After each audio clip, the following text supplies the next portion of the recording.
Bonjour tout le monde.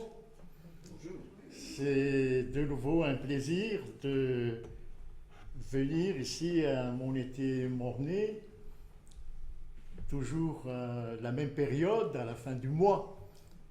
Donc vous êtes fidèles à ce rendez-vous.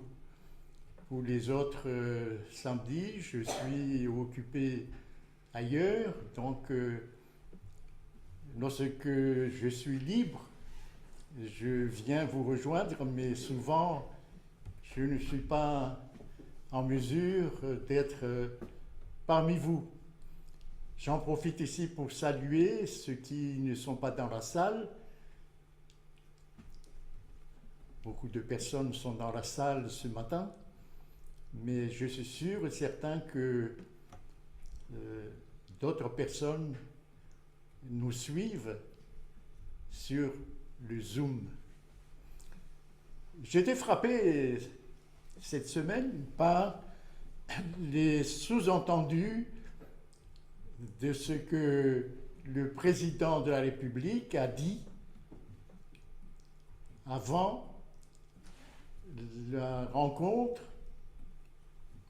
avec les ministres le mercredi. C'est la première fois, semble-t-il, qu'il fait un long discours. Et les mots qu'il a utilisés sont chargés de signification. Il a dit, entre autres, ce sera la fin des abondances. C'est une expression philosophique, abondance. Et lorsque j'ai écouté tous les commentaires, ça diverge. Les gens pensent que c'est l'abondance de l'argent, ça ce sont les économistes et les financiers. D'autres pensent que c'est l'abondance de l'énergie. Bref, selon le présupposé de celui qui fait le commentaire, et c'est ce qu'a voulu dire, c'est la volonté probablement du président d'être vague. Les uns et les autres proposent telle ou telle interprétation. Mais ce que je veux dire ici, c'est que les dirigeants de ce monde savent ce qu'il y aura bientôt. Ils le savent. Mais ils donnent petit à petit des informations pour le peuple. Ils pensent que le peuple ne peut pas recevoir toutes les informations parce que ça créerait des perturbations de plusieurs natures au sein de la population. Donc ils distillent petit à petit, ils le savent. Et comme nous avons le privilège de savoir la totalité de ce qui se passe, la signification de ce qui se passe. Qu'est-ce que cela veut dire ceci? Qu'est-ce que cela veut dire cela? Jésus a dit par exemple que signifient les guerres devant lesquelles nous nous trouvons actuellement. Jésus, c'est ça l'avantage des disciples. Jésus s'adresse aux disciples. Les autres ne savent pas. Ils subissent juste les événements et n'en tirent pas les conséquences qui s'imposent. Dans cet écrit d'Ellen White, elle dit « Nos prédicateurs ne font pas tout ce qu'il faut faire. Nos prédicateurs, que ce soit telle religion ou telle autre religion, j'écoute des prédications sur Internet. Effectivement, toutes les prédications tournent autour de l'amour de Dieu et de l'amour de Jésus pour l'humanité. Toutes, que ce soit catholique, protestante, évangélique.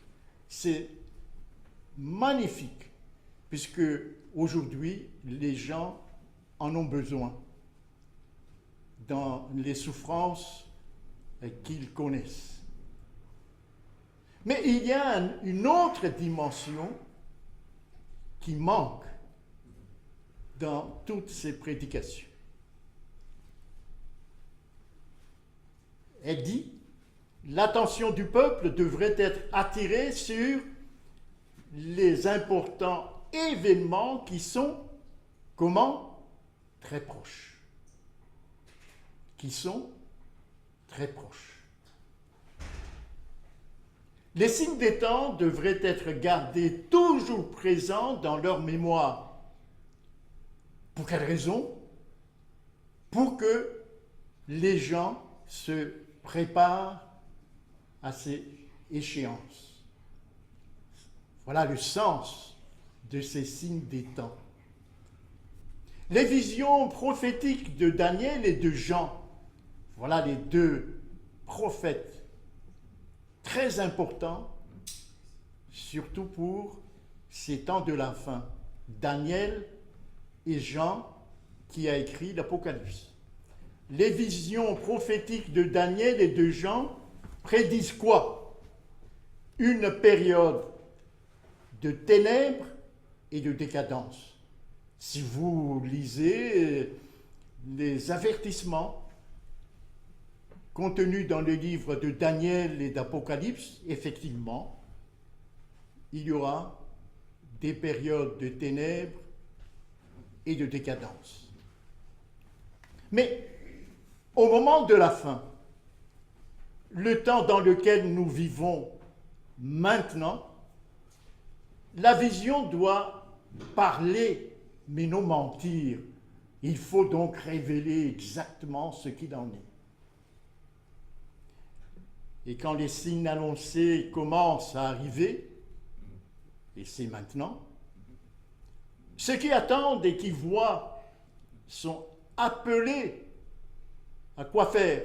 À se redresser. Voilà la raison pour laquelle il faut placer ces signes présents devant les disciples. Les autres personnes, ça leur échappe, ça ne leur dit rien. Ceux qui attendent et qui voient sont appelés à se redresser et à lever leur tête et se réjouir car leur délivrance approche. Voilà la raison pour laquelle il faut placer ces signes devant nous. Ce sont des appels. Ce sont des promesses de délivrance. Ce sont des messages de délivrance pour les croyants. C'est Jésus qui a dit, je vais juste prendre ma Bible,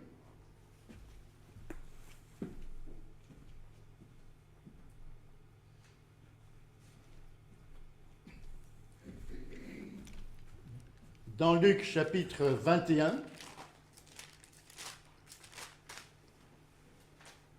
et le verset 28, Jésus dit, quand ces choses, tous ces événements-là qui précèdent la fin des temps, quand ces choses commenceront à arriver, le verbe commencer, donc c'est à partir de là qu'il faut se réveiller. Il n'utilise pas ce verbe à se réveiller, mais il dit redressez-vous. Donc c'est un ordre, un impératif. Élevez vos têtes. Voilà la raison pour laquelle ces signes sont envoyés pour avertir les croyants. Ici, les disciples. Les autres ne voient pas. Pourquoi? Et c'est ça le message d'espérance. Chacun d'entre nous, autour de nous, nous connaissons des problèmes parfois insurmontables, et on veut en être délivré. Oui, c'est notre espérance, parce que votre délivrance approche.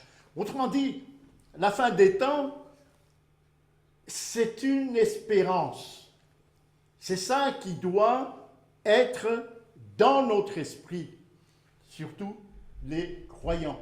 Lorsque nous voyons tous les signes dont parle Jésus, par exemple dans Matthieu chapitre 24, il dit,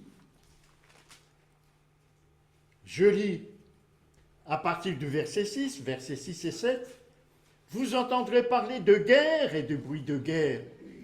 Ce sont des signes qui nous invitent à des actions spirituelles. Redressez-vous, élevez vos têtes. Et un message d'espérance, puisque votre délivrance est proche. Gardez-vous d'être troublés, car il faut que ces choses arrivent.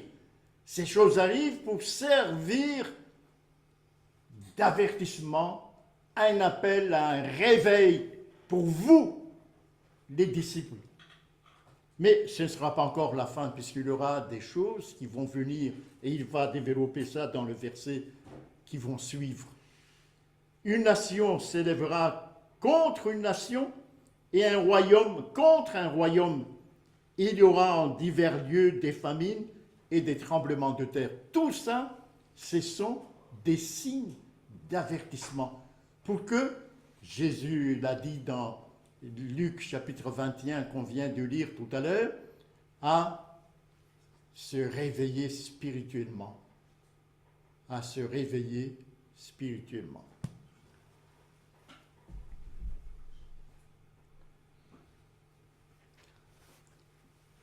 Qu'est-ce que c'est que la fin du monde selon Jésus? Les disciples, surpris par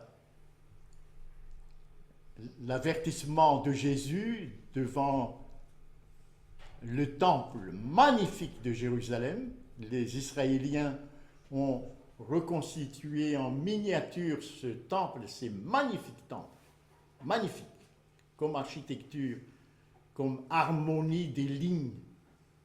Il n'y a pas de lignes courbes. C'est magnifique. En réponse à la question disciple sur la fin de Jérusalem et la destruction du temple, Jésus révèle 3 fins du monde. Première fin du monde, il nous dit dans Matthieu chapitre 24, verset 15, toute première, il parle de l'abomination, de la désolation, de la destruction de Jérusalem en l'an 70 par les Romains. Alors, cette destruction en l'an 70, c'est Luc qui les précise dans le chapitre 21, Luc chapitre 21 et le verset 20.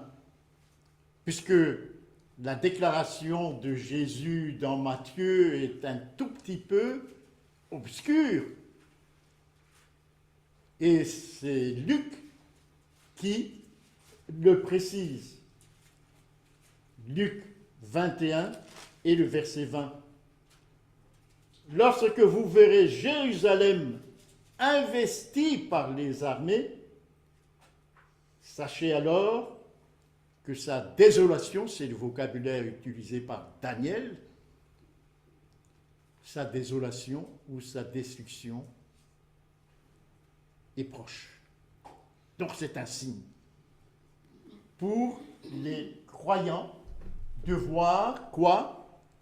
Les soldats romains qui environnent Jérusalem. C'est un signe. Et Jésus dit, sa désolation est proche. C'est un signe d'une fin du monde. Ce sera la fin de l'économie juive. Il y aura une autre économie dont Jésus a parlé. Par exemple, il a utilisé cette expression qui étonne, la nouvelle alliance. Cela veut dire qu'il y a une ancienne alliance. Jésus a dit une nouvelle alliance. Et Paul va plus loin en précisant qu'il y aura l'Israël de Dieu, en parlant des croyants qui vont être issus, qui vont croire en la crucifixion de Jésus pour le pardon de leurs péchés et la réception du Saint-Esprit. L'Israël de Dieu, c'est ça, ce peuple nouveau dans la nouvelle alliance. Paul l'appelle l'Israël de Dieu, en opposition avec l'autre Israël appartenant à l'ancienne alliance. Alors, sa seconde venue, c'est la deuxième fin du monde, qui est projetée sur le même plan que la destruction de Jérusalem. C'est cette seconde venue est précédée par des signes annonciateurs plus précis. J'ai évoqué tout à l'heure dans Matthieu chapitre 24 des guerres, des famines, tremblements de terre, et Luc ajoute des pestes, mais du temps de Luc, le vocabulaire pandémie n'existait pas. Il y aura des pandémies. Tout ça, ce sont des signes annonciateurs. N'oubliez pas, pour que les croyants redressent leur tête et lèvent leur tête, parce que leur délivrance approche. Message d'espérance. Et il parle aussi de l'autre fin du monde, mais cette fois-ci qui existait bien avant, pour dire aux Juifs, aux disciples de son temps, que ça a réellement existé. Il parle dans Matthieu chapitre 24, du verset 36 et 39, du déluge au temps de Noé. Le déluge au temps de Noé, il dit, ce fut une fin du monde où il n'y avait que 8 personnes sauvées. Toute la population du monde de cette époque ont été détruites. Est-ce que Dieu manque d'amour? Non. Si vous prenez Genèse chapitre 6, regardez la patience de Dieu. On a parlé tout à l'heure de la patience de Dieu.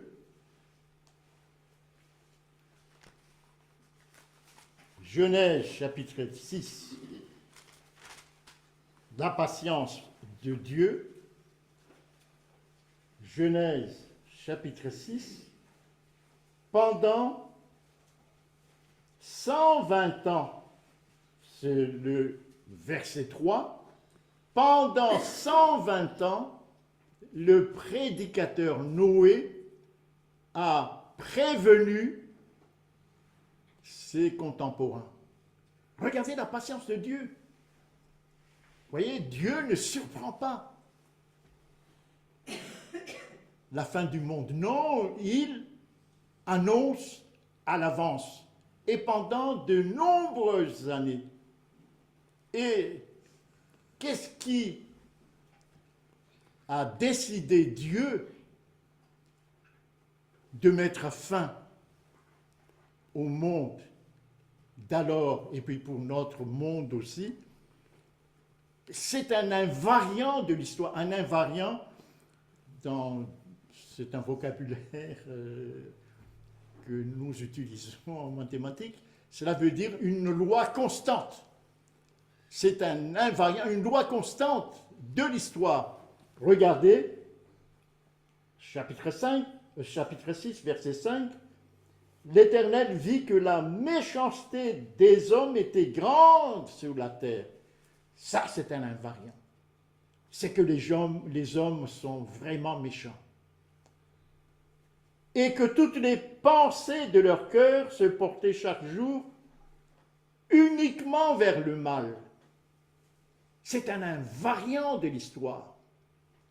Et le verset 6, l'Éternel se repentit d'avoir fait l'homme sur la terre, et il fut affligé dans son cœur. La tristesse du Créateur.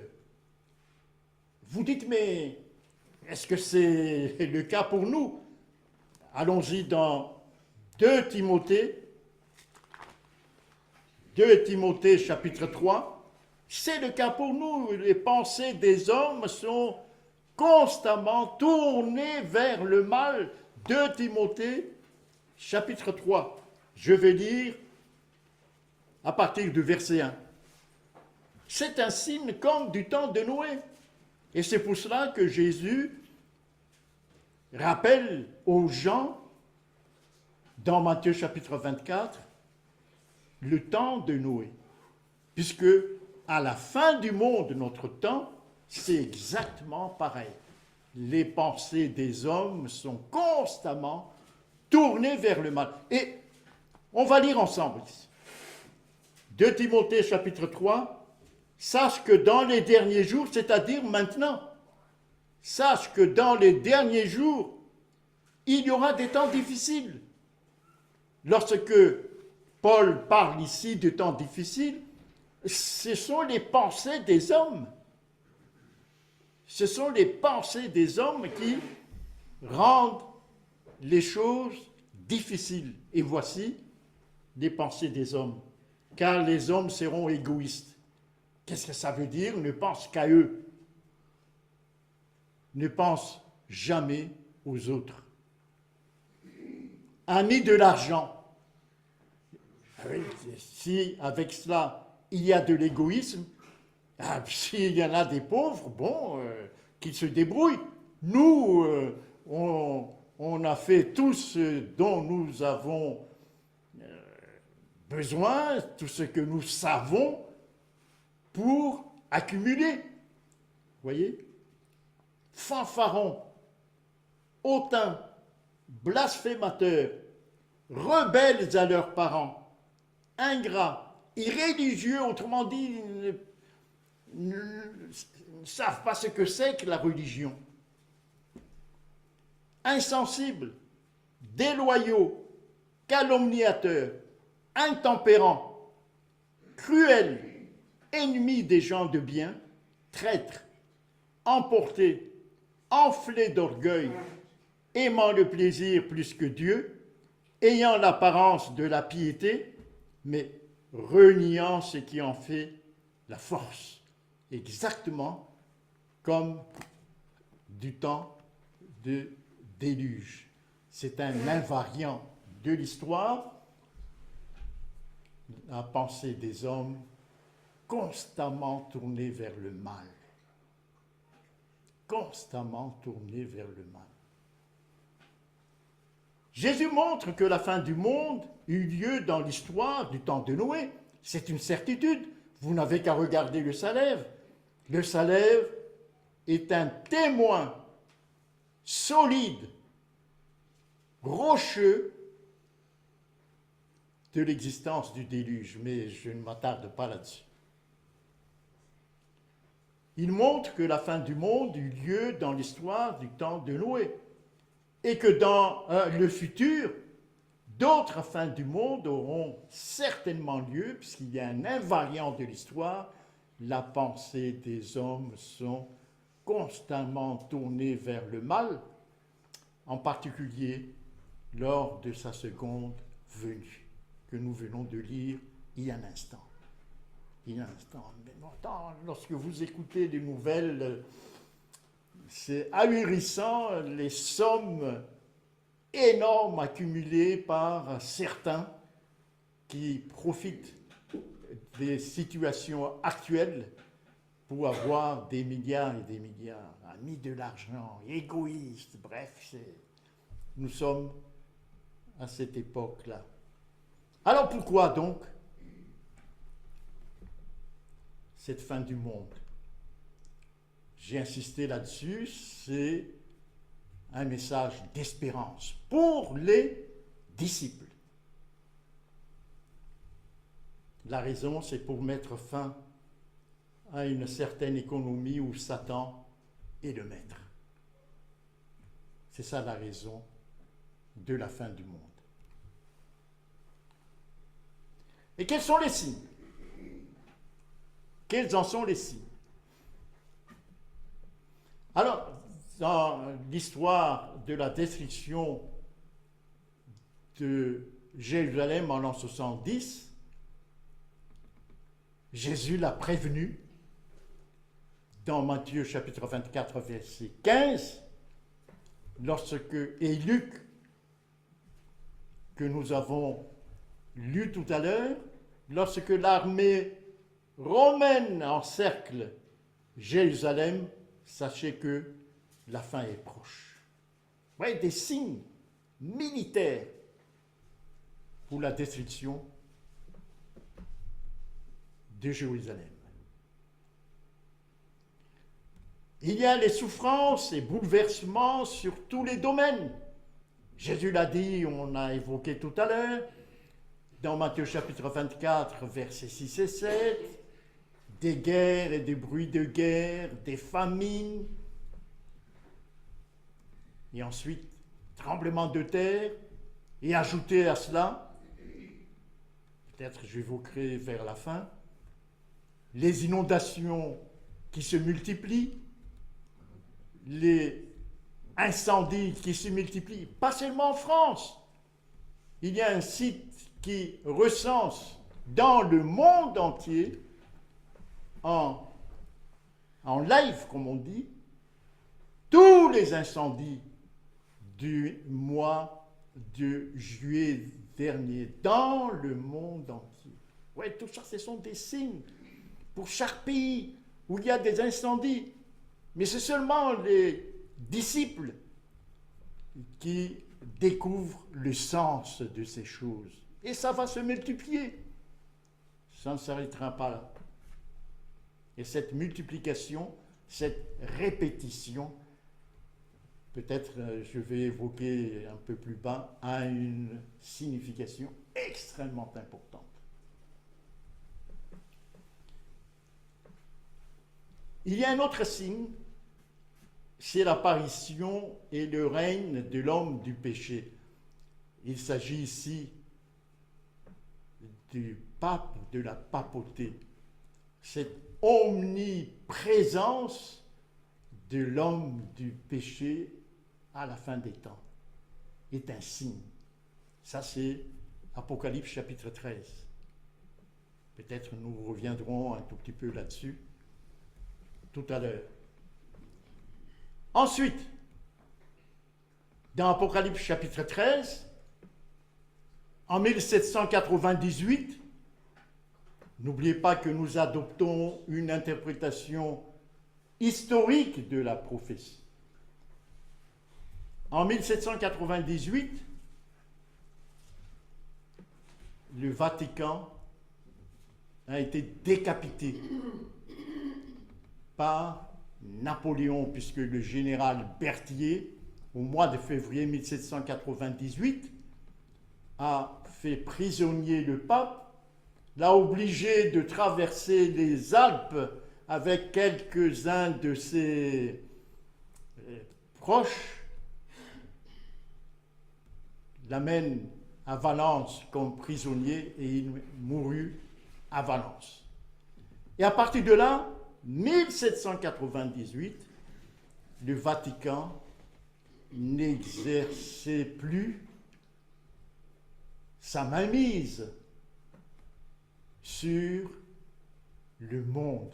Dans l'histoire de France, regardez cette mainmise du Vatican sur la France. Richelieu cardinal, ministre de Louis XIV. Mazarin, ministre de Louis XIV. Des abbés catholiques avant la Révolution pour conseiller Louis XVI dans la manière de gérer la révolte de la population qui criait famine. Vous voyez ici, mais ça c'est l'histoire de France, mais c'est partout. En Allemagne, en Angleterre, le Vatican s'immisce dans les affaires du monde. C'est ça qui a été arrêté en 1798. À partir de 1798, le Vatican n'avait plus cette autorité-là. Elle est devenue une simple religion. Mais, en 1929, dit la prophétie, cette blessure mortelle fut guérie. Oui, c'est historique. Donc à partir de 1929, le Vatican va de nouveau reprendre sa puissance, et c'est le cas aujourd'hui. C'est le cas aujourd'hui. Mais je reviens un tout petit peu sur ces deux dates très importantes pour nous, pour lire Apocalypse chapitre 13. Apocalypse chapitre 13, il y a deux puissances qui sont contemporaines. Deux puissances contemporaines à la fin des temps. Je répète, deux puissances contemporaines à la fin des temps. L'une, ce qu'on appelle la bête marine, puisqu'elle est issue de la mer, c'est le Vatican. L'autre, ce qu'on appelle la bête terrestre, parce qu'elle monte de la terre, ce sont les États-Unis. Ce sont deux puissances contemporaines qui cheminent parallèlement. Je m'explique. 1798, la papauté est affaiblie, comme ça. Tandis que, juste quelques années auparavant, nous faisons une interprétation historique, les États-Unis viennent de naître. La Constitution américaine est acceptée, votée, et George Washington devient président des États-Unis. Vous voyez, c'est quelques années de différence, tandis que cette puissance qui était très forte était en train de diminuer, l'autre commence à émerger. Vous voyez, c'est ça la prophétie, c'est incroyable. L'autre commence à émerger. Et ça nous intéresse, nous, les Français. Lafayette est venu au secours des États-Unis à cette époque pour que cette émergence soit effective. Et sans le secours de la France, par l'intermédiaire de Lafayette, les États-Unis ne seraient pas là aujourd'hui. Ça, c'est l'histoire. Donc, regardez le mouvement ici. Tandis que la papauté est en train de décliner, l'autre est en train de monter. Et ça, c'est voulu par Dieu. Et après cela, la papauté décline toujours jusqu'à 1929, pendant que très rapidement, la bête terrestre domine le monde.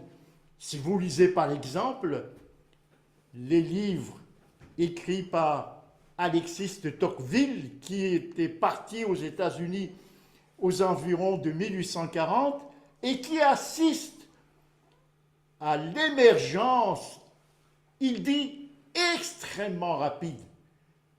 Vous voyez, 1790. Les États-Unis viennent de naître. Pas tellement loin de 1798. 1790. Et Tocqueville arrive 1840.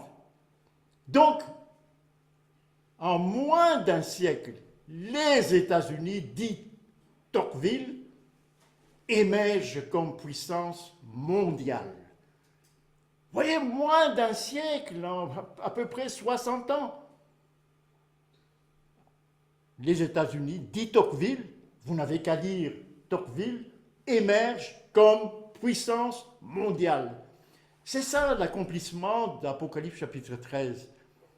Et lorsqu'en 1929, la papauté retrouve sa puissance, l'Amérique est au sommet aussi de sa puissance.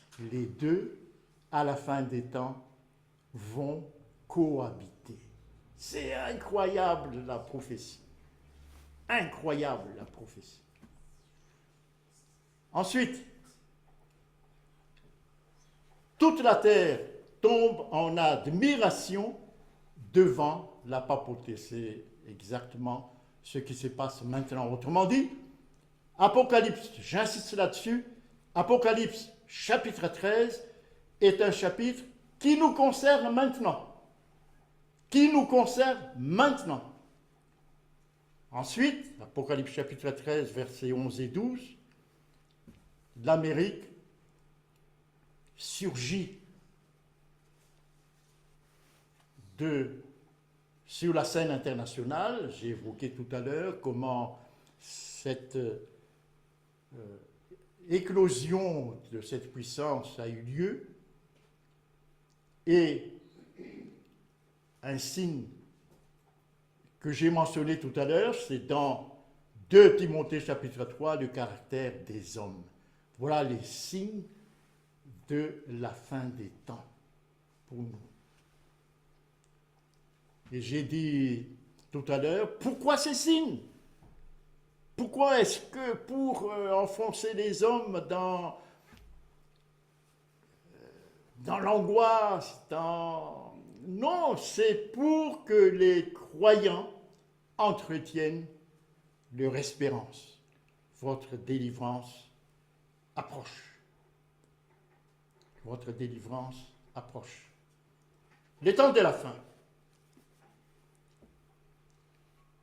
Jésus a dit dans l'Apocalypse, chapitre 24, prenez votre Bible, parce que c'est important de s'appuyer sur la parole de Dieu, et le verset 36. Matthieu chapitre 24, Matthieu 24, verset 36. Pour ce qui est du jour et de l'heure, personne ne le sait, ni les anges des cieux, ni le Fils, mais le Père seul. Soyez attentifs à ce que Jésus a dit. Il est question ici, non pas d'années.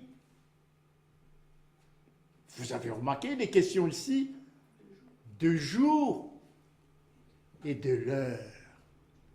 Donc, c'est quelque chose d'extrêmement précis. Vous voyez, ça, c'est le Père seul. Alors, en hébreu, on utilise un temps qu'on appelle ifil.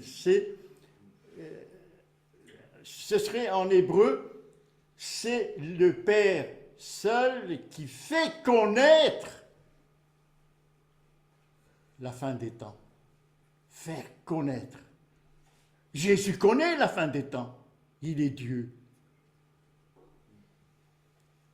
En même temps que le Père.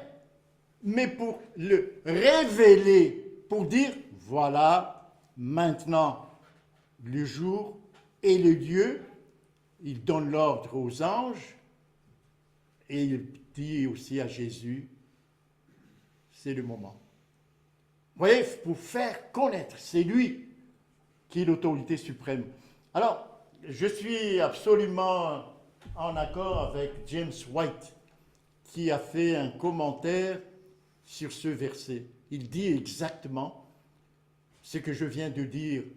Il dit, c'est l'heure et le jour qui est mentionné ici. Et Jésus, il est avec le Père, il connaît en même temps que le Père. Mais c'est le Père qui révèle. Voici le jour et voici l'heure. On y va maintenant. Voilà, et je suis d'accord avec James White, il a écrit, commenté ça sur plusieurs paragraphes, et je suis d'accord avec James White sur cette manière de voir les choses.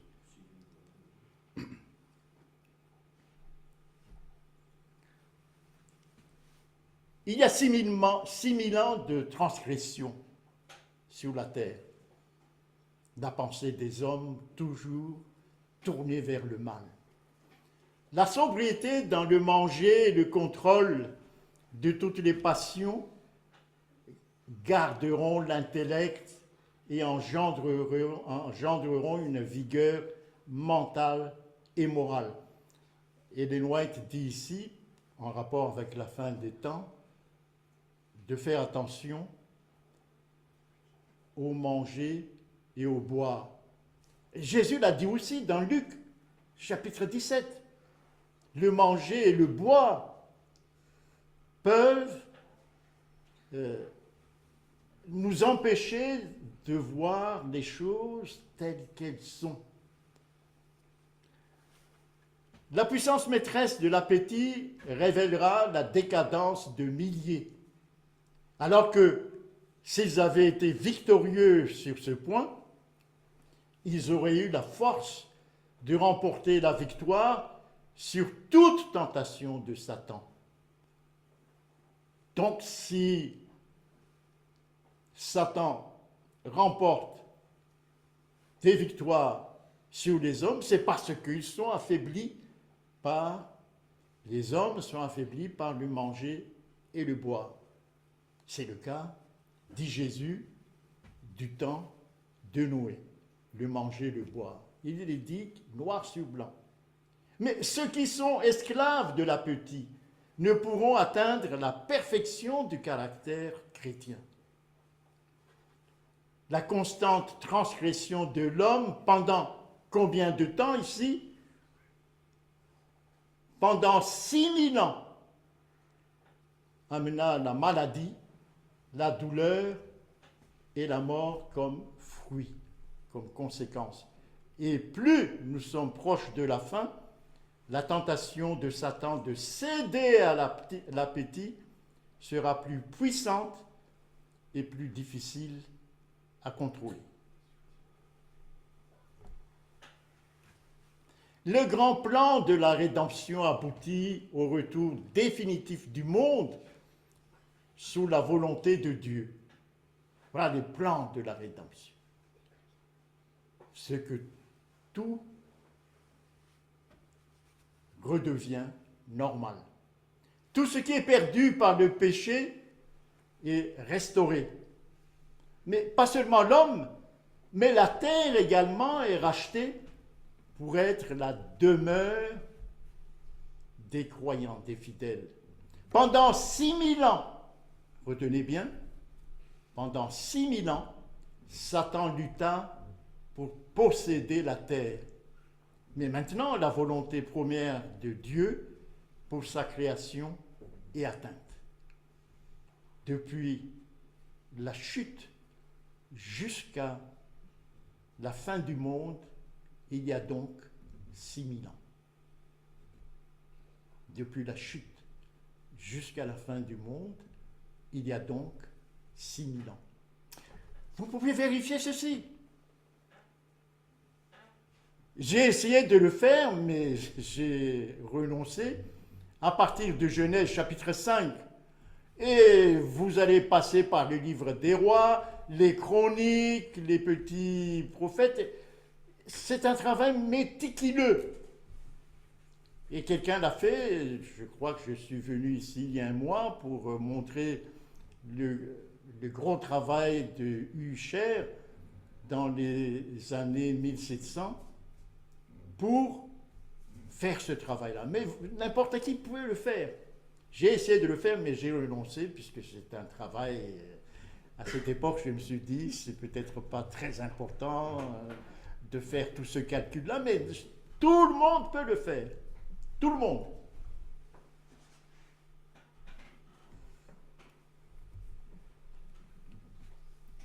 Dans le désert de la tentation, Christ, c'est la tentation de Christ ici, Christ prit la place d'Adam pour subir l'épreuve qu'il manqua de supporter, d'endurer.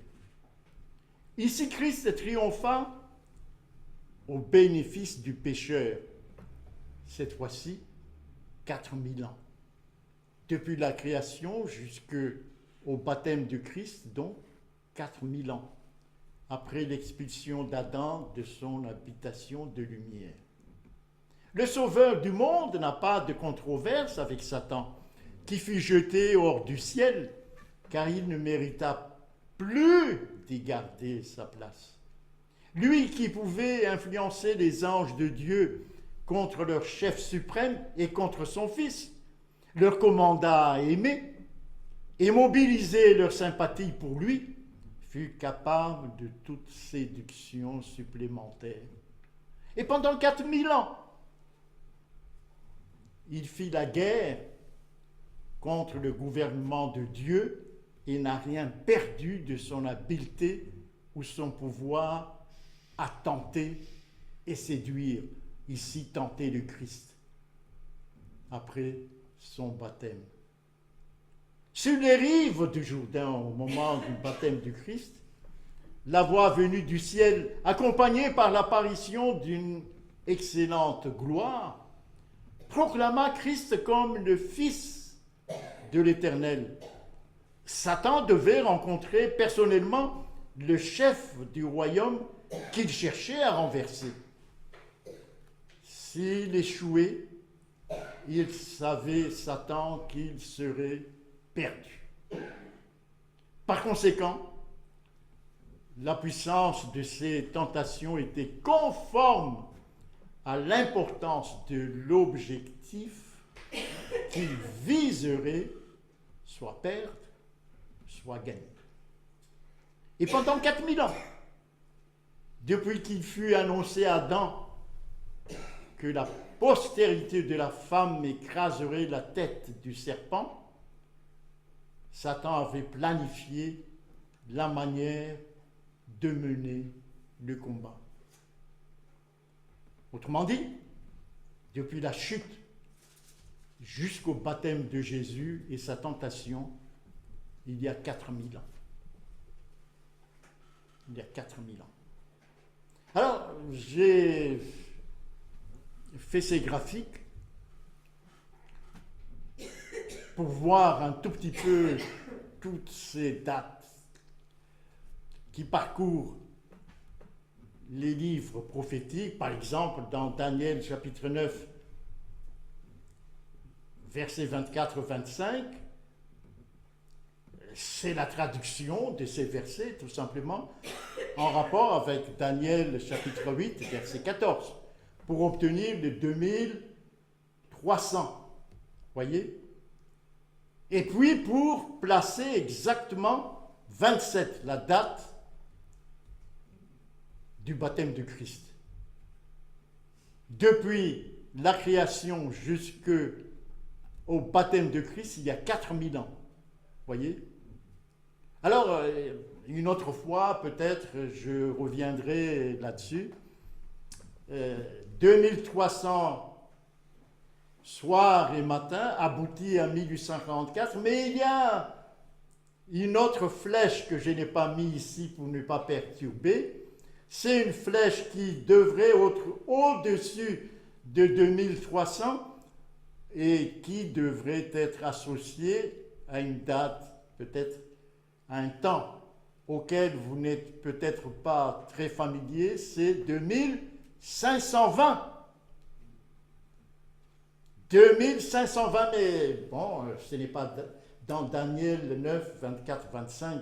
Mais une autre fois, il faudra examiner un peu ce 2520 ici, qui n'est pas tellement familier à nous. On est familier à 2300 qui aboutit à 1844. Mais 2520 aboutit exactement à 1844. Exactement à 1844. Ce 2520. Ellen White, dans les premiers écrits, dit qu'à partir de là, lorsqu'elle évoque cette coïncidence, c'est le temps de rassemblement. Donc le 2520 est le début du rassemblement du peuple de Dieu. Ou en d'autres termes, c'est le jugement à partir de 1850. Mais ça, c'est une autre.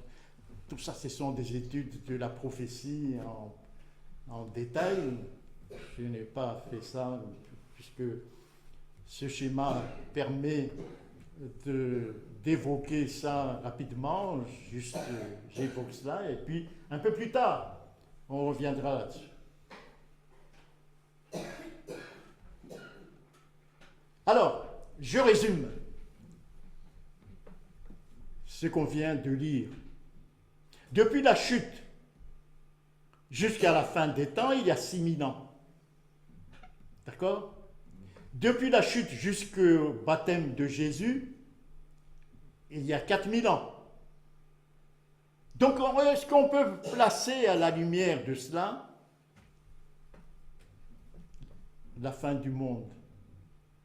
Ce serait donc en 2027, la fin du monde. Tout semble, des signes, militer dans ce sens. Vous voyez? Tout semble militer dans ce sens. Donc, retenez bien ceci. Alors, ces 6000 ans, etc., comme je viens de dire, vous pouvez le vérifier si vous êtes méticuleux et patient. Vous commencez par Genèse chapitre 5. Essayez juste Genèse chapitre 5. Soyez méticuleux, faites des dessins sur les dates, etc. Et c'est une manière d'être convaincu que ces choses-là sont bibliques.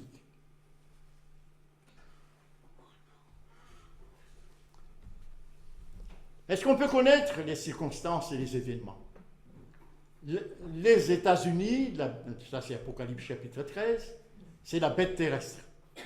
J'ai dit tout à l'heure que ces deux bêtes sont contemporaines. Chapitre 13 de l'Apocalypse, c'est un chapitre contemporain.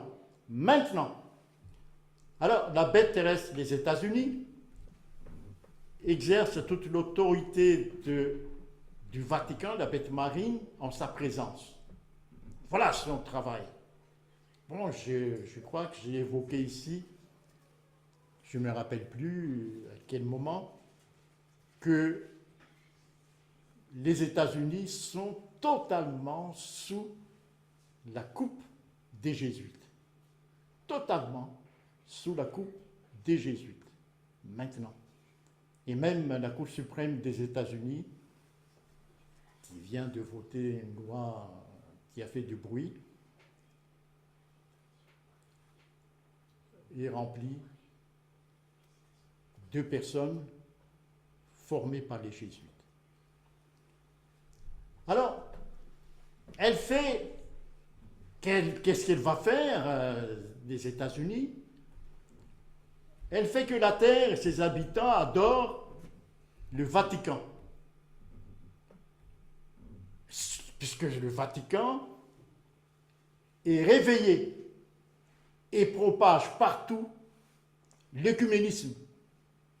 À Collonges, au mois de juin dernier, Collonges est totalement pris par le mouvement œcuménique.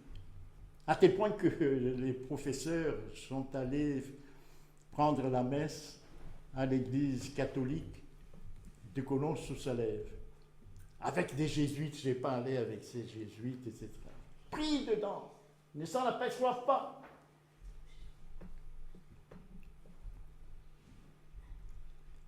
Les États-Unis vont créer, c'est surtout ça, dans un avenir plus ou moins proche, une image de la bête marine du Vatican qu'elle va animer, elle séduira toute la terre par ses prodiges. Une image, c'est-à-dire avec la marque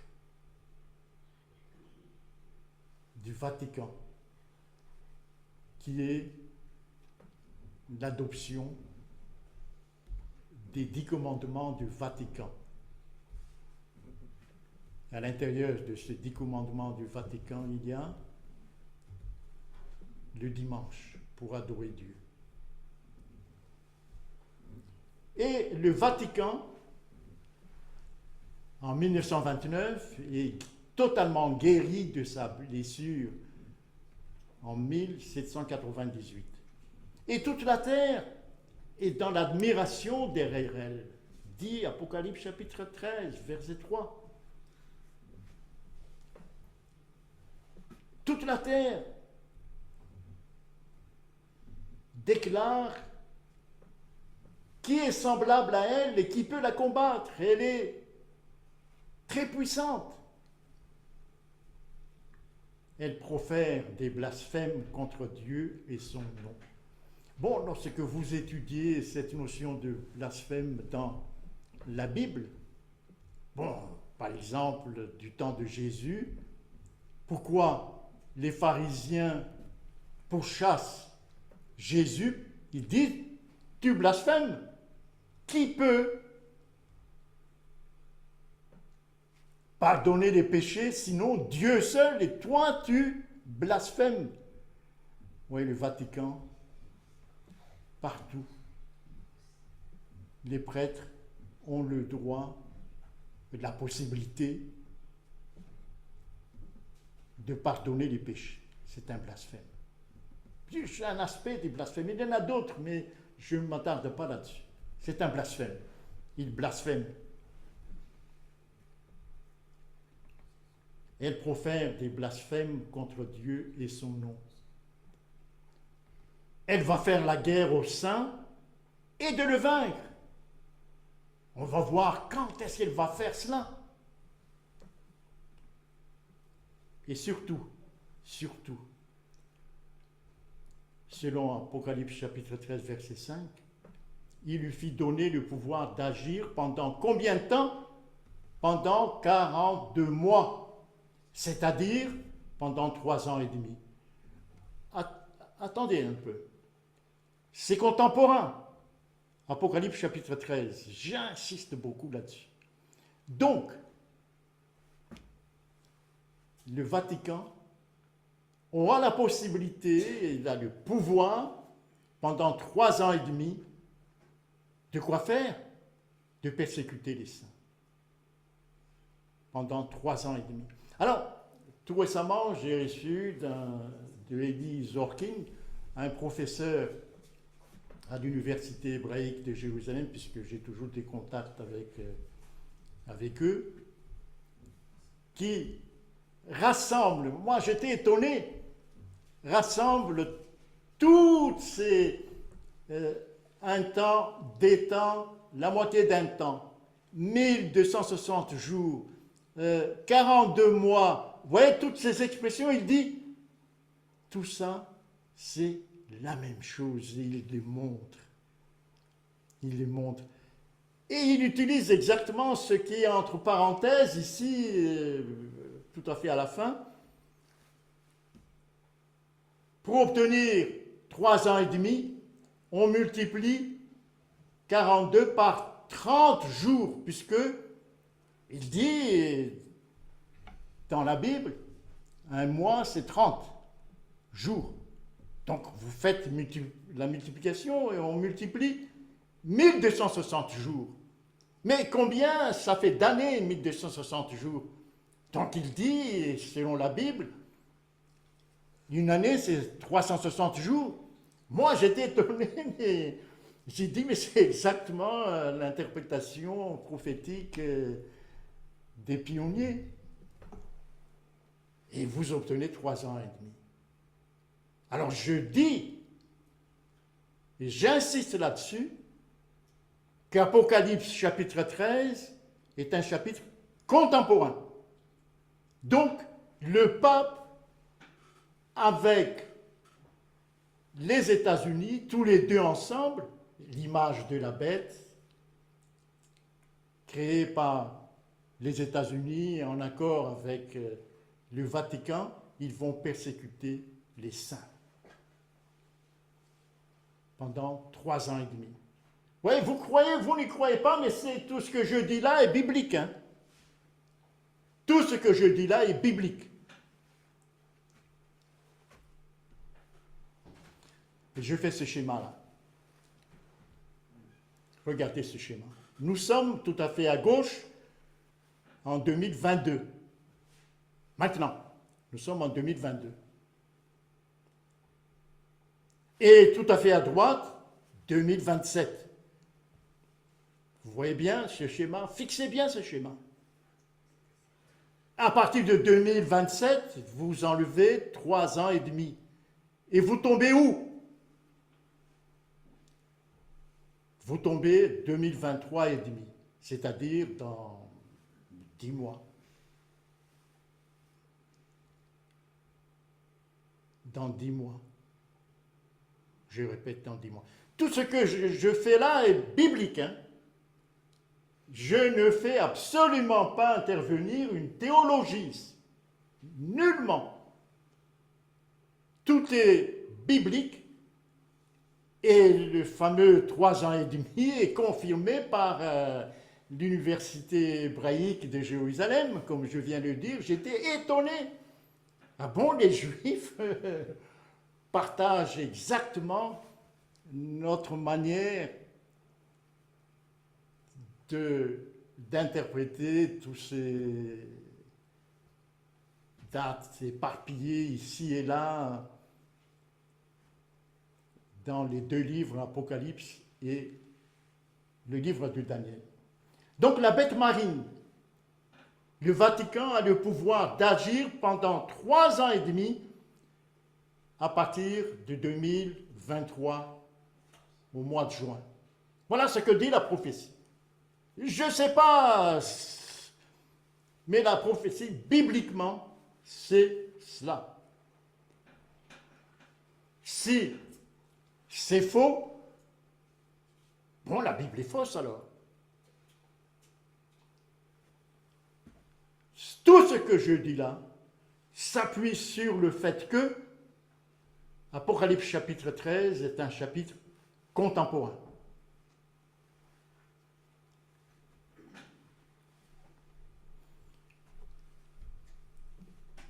La fin vient à l'improviste, dit la Bible. La question qui se pose pour chacun d'entre nous est la suivante. Es-tu prêt à rencontrer Jésus? Peut-être la prochaine fois, si je reviens, nous devons insister sur le temps de préparation, surtout cette notion de la pluie de l'arrière-saison. Le temps de la préparation et l'écoute. Es-tu prêt à rencontrer Jésus? J'évoque juste ici la pluie de l'arrière-saison dont nous avons besoin pour affronter ce temps-là. La pluie de l'arrière-saison tombera sur le peuple de Dieu. Un ange puissant descendra du ciel et toute la terre sera éclairée de sa gloire. Sommes-nous prêts à participer à la glorieuse œuvre du 3e ange? Nos vases sont-elles prêtes? Évocation de Matthieu chapitre 25, les 10 vierges. Nos vases sont-elles prêtes à recevoir la rosée céleste? Avons-nous dans nos cœurs des souillures et des péchés? Parce que si nos cœurs sont souillés par le péché, la pluie de l'arrière-saison ne pourrait pas occuper notre cœur.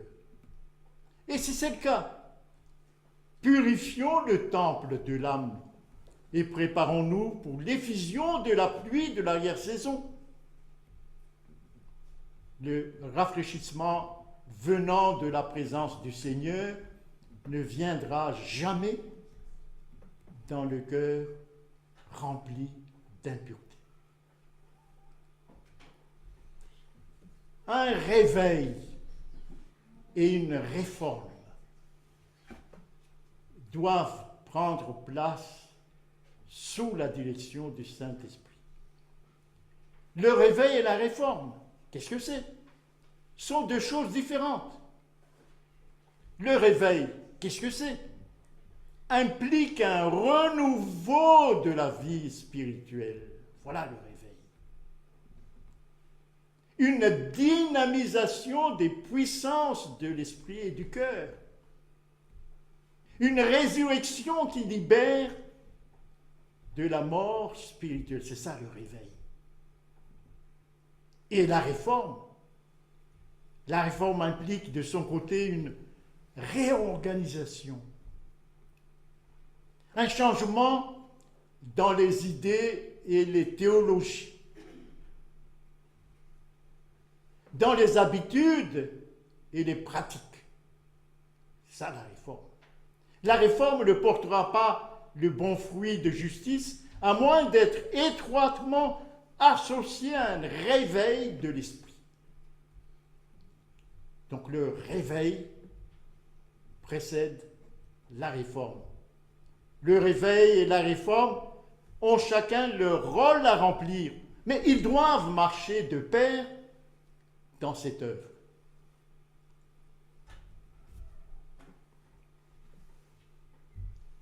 Les protestants, c'est-à-dire les États-Unis ici, placeront toute leur influence et toute leur force du côté de la papauté. Par une loi nationale imposant le dimanche, le faux sabbat, ils donneront force et vigueur à la foi corrompue de Rome, réveillant sa tyrannie et son goût pour l'oppression des consciences pendant des siècles.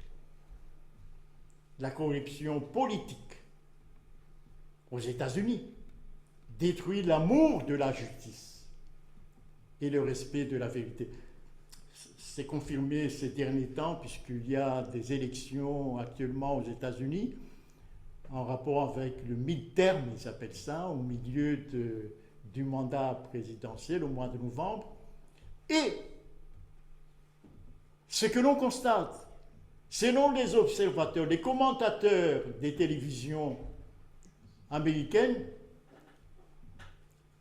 les candidats se plient à la volonté des électeurs pour être élus. C'est ce qui va se passer. Vous pouvez faire la politique si vous voulez être élu maire ou au Sénat ou à l'Assemblée nationale et même pour être élu président. Faites des sondages et ajustez votre programme aux résultats des enquêtes. C'est ce qu'ils font. Tous. Et c'est ce qui va se passer ici. La population aux États-Unis ou ailleurs va demander ceci et les politiques vont exactement satisfaire la demande de la population. La corruption politique détruit l'amour de la justice et le respect de la vérité. Et même en Amérique libre, les responsables et les législateurs, dans leur recherche de la faveur du public, tous les politiciens céderont à la demande populaire de promulguer une loi exigeant l'observation du dimanche. Pourquoi la population exige-t-elle cette loi. Et voici les arguments. Et c'est ce que nous sommes en train de constater maintenant. Voici les deux arguments qui pousseront la population à exiger la loi de dimanche. Première, Satan interprète les événements à sa manière. Il voit les événements, il l'interprète. Et les hommes qui sont sous sa domination pensent comme Satan le souhaite. Et voici ce que Satan suggère, que les calamités qui s'abattent sur le pays sont les résultats du mépris du dimanche, mépris de Dieu. Voilà ce qu'il va suggérer. Autrement dit, vous êtes en train de mépriser Dieu et surtout sa volonté le dimanche. Et voulant apaiser la colère de Dieu, ces hommes qui ne font qu'obéir à la volonté du peuple, ces hommes influents préparent des lois exigeant l'observation du dimanche. Deuxième raison, cette même catégorie d'hommes avance, c'est-à-dire qui ne sont que des esclaves de la population. Cette même catégorie d'hommes avance que si la corruption se répand rapidement,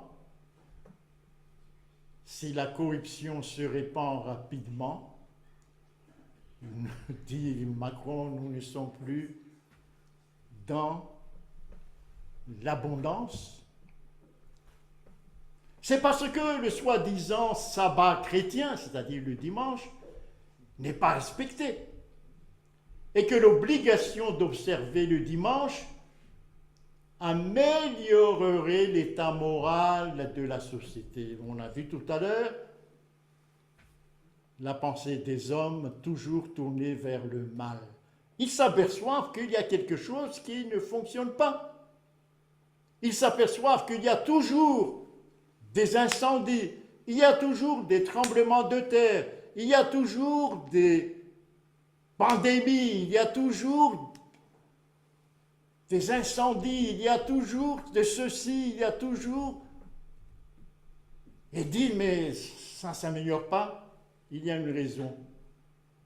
C'est l'état moral de la société. Et selon le jugement, il faut se tourner vers Dieu en respectant sa loi. Mais pour eux, ils sont aveugles. Cette loi, c'est le dimanche. Alors cette argumentation est particulièrement insistante en Amérique, sera insistante en Amérique, où la doctrine du vrai sabbat a été largement prêchée. C'est une prophétie, celle que nous venons de voir tout au long de cet exposé. C'est une prophétie dont le temps est déjà fixé. Elle marche vers son terme. Elle ne mentira pas, cette prophétie. Et si elle tarde, attends-la, car elle s'accomplira. Elle s'accomplira certainement. Ça, c'est Habakkuk, chapitre 2, verset 3. Ces paroles sont certaines et véritables. Et le Seigneur, le Dieu des esprits et des prophètes, a envoyé son ange pour montrer à ses serviteurs les choses qui doivent arriver bientôt.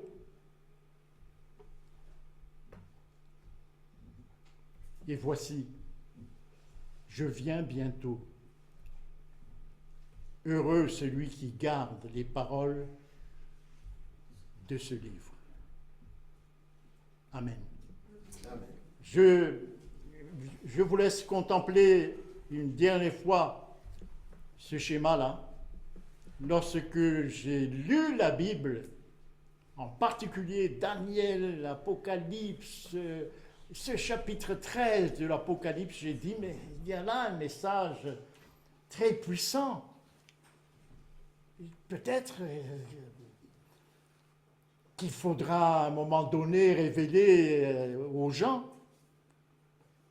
Mais j'ai hésité, j'ai dit, mais on va dire qu'on est des fondamentalistes, des conspirationnistes, voilà, des qualificatifs qu'on jette devant la face de ceux qui sortent de différentes interprétations, conspirationnistes, fondamentalistes, etc. Je suis revenu plusieurs fois. Est-ce que c'est biblique? Oui ou non? C'est ça la clé. Est-ce que c'est biblique ou non? Si ce n'est pas biblique, il faut laisser tomber. Mais lorsqu'on analyse les versets point par point, eh bien, les amis, je suis arrivé à la conclusion que c'est biblique. Et j'arrive à cette conclusion que Dieu ne nous donne pas, puisqu'on a vu tout à l'heure que c'est lui qui révèle le temps. Mais quelle est l'unité de temps pour Dieu? Il répète constamment, je viens comme un voleur. Un voleur ne vient pas à une année déterminée. Voleur vient avec comme unité de temps le jour et l'heure, à l'insu du propriétaire. Donc je ne dis pas que Jésus va venir en 2027. Mais c'est possible qu'en 2027, un jour précis de 2027, et à l'intérieur de ce jour précis, à l'heure précise, Jésus vient. Attention, je ne dis pas que en 2027, Jésus va venir. Ce n'est pas mon message. Voilà. Bon, alors, sur ce schéma-là, il y a, mais une fois on reviendra là-dessus, il y a un certain nombre de choses qui doivent s'introduire dans les 3 ans et demi. Il y a quoi? Il y a la pluie de l'arrière-saison. Il y a la proclamation puissante des 3 messages des 3 anges. Ensuite, il y aura la loi du dimanche. Il y aura ce qu'on appelle le petit temps de trouble, ça c'est biblique aussi, c'est Apocalypse chapitre 17, c'est que les pionniers appellent le petit temps de trouble. Et il y aura la fin du jugement. Le jugement du peuple adventiste se termine lorsque, tout ça c'est biblique, se termine lorsque la loi dimanche est proclamée. Là, c'est fini pour les adventistes. Par contre, pour les non-adventistes, ce n'est pas terminé encore. Puisque à partir de là,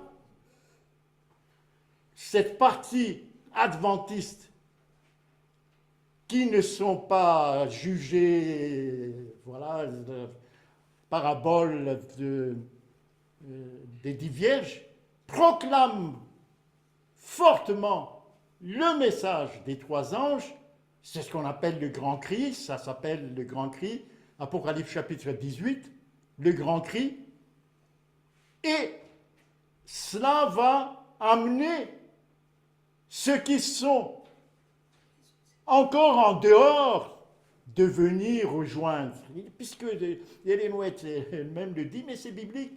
Chez les catholiques, il y en a des peuples de Dieu. Chez les protestants, il y a des peuples de Dieu. Chez les athées, il y a des peuples de Dieu. Ils vont venir. Et arrive la fin du temps de grâce. Et après le temps de grâce, arrivent les 7 plaies.